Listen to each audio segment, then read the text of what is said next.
मध्य रेल्वे मार्गावर आजपासून 1 नोव्हेंबरपर्यंत विशेष ब्लॉक कालावधीमध्ये कर्जत ते खोपोली लोकल सेवा उपलब्ध नसणार।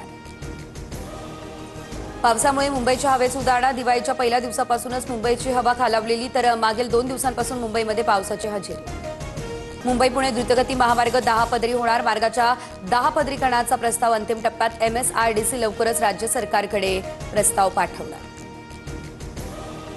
छठपूजेनिमित्त नागपूर पुणे आणि नागपूर मुंबई स्पेशल ट्रेन चालणार। प्रवाशांची गर्दी लक्षात घेता रेल्वे प्रशासनाचा निर्णय।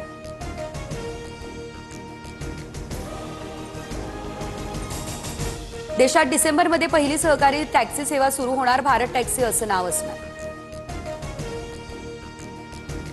वन डे वर्ल्ड कपमध्ये भारतीय महिला संघाची सेमीफायनलमध्ये धडक। भारतीय संघाचा न्यूझीलंडवरती दणदणीत विजय। स्मृती प्रीतकाची उत्कृष्ट खेळ।